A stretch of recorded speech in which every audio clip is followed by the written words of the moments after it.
destino de um só, feito eu perdido em pensamentos sobre o meu cavalo. É de laço e de nó de gibeira o giló dessa vida cumprida. Estamos chegando no ritmo de Romaria, sucesso na voz de Elis Regina. Esse sucesso sertanejo que ganhou a voz de Elis dessa forma tão elegante ressalta a imagem de Nossa Senhora Aparecida, padroeira do Brasil. Vamos ouvir mais um pouquinho? O trem da minha vida, sou caipira, pirapora, Nossa Senhora de Aparecida, ilumina-me no escuro e funda o trem da minha vida.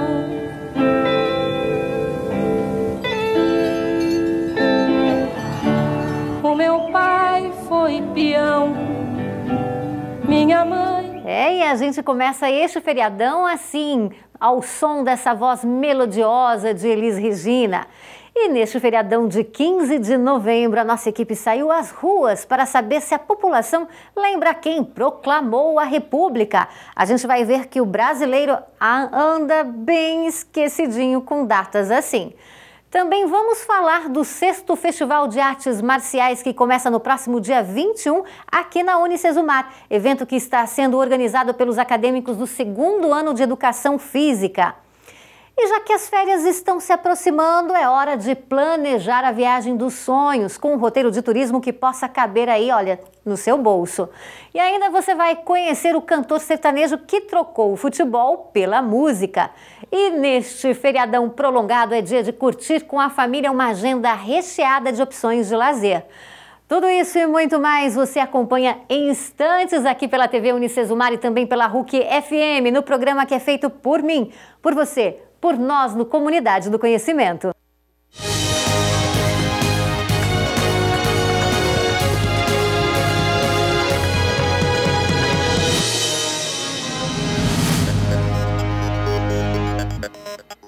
Muito boa tarde, é sempre um prazer estar em sua companhia. A gente vai ficar junto até 13h, trazendo muita informação, cultura, entretenimento, de uma maneira que possa aí contribuir um pouquinho mais para aumentar o seu conhecimento. E por falar nisso, você sabe que dia é hoje?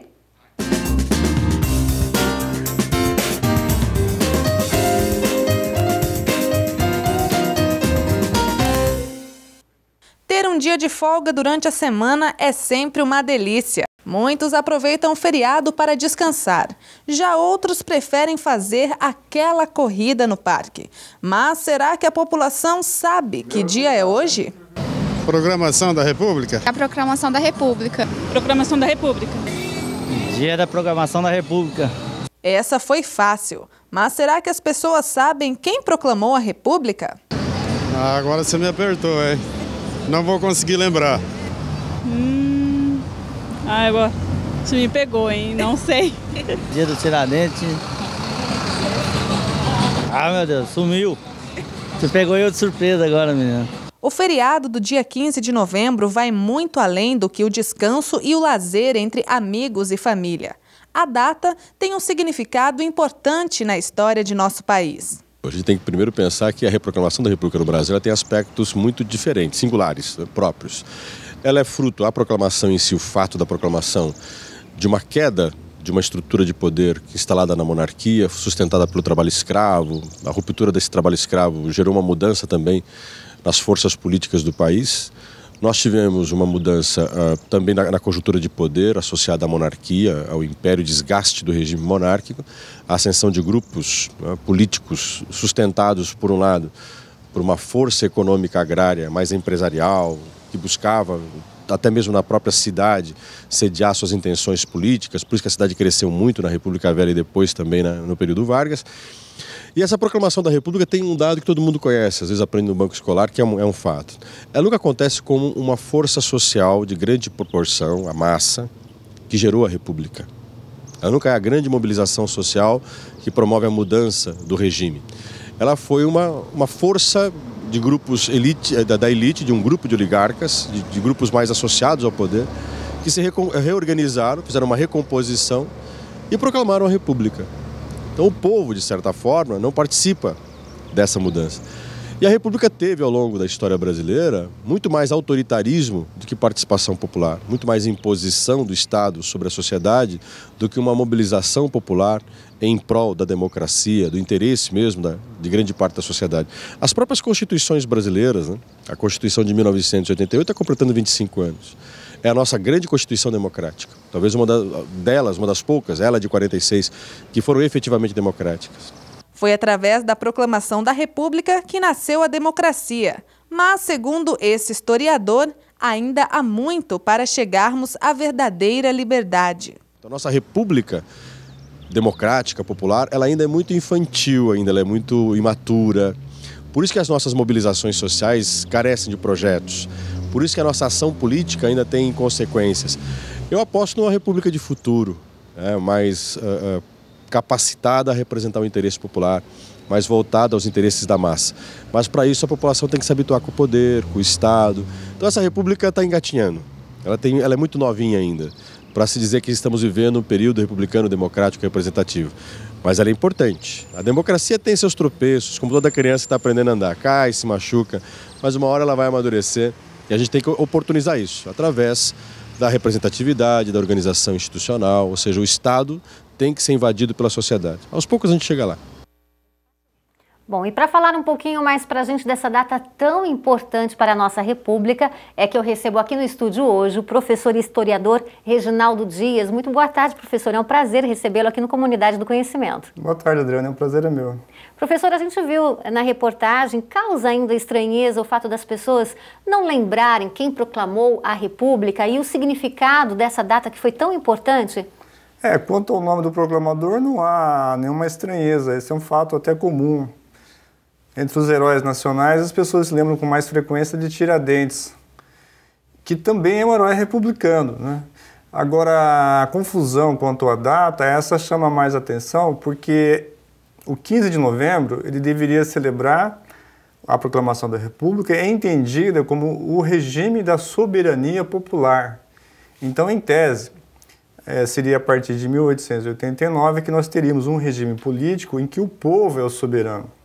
Mas como antecipou o meu colega Gilson Aguiar na reportagem, a República nasce com um pecado original, porque não houve um movimento de massas para proclamar a República. A República, tal como foi proclamada, veio de uma ação de uma elite militar, né? Mas havia tradição republicana no Brasil nesse momento, né?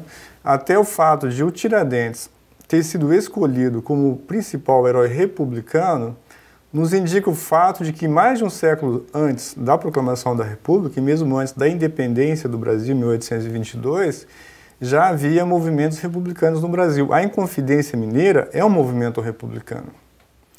E ao longo do século XIX, antes de 1822, já havia movimentos republicanos, e entre 1822 e 1889, portanto, entre a proclamação da independência e a proclamação da República, nós tivemos outros movimentos republicanos.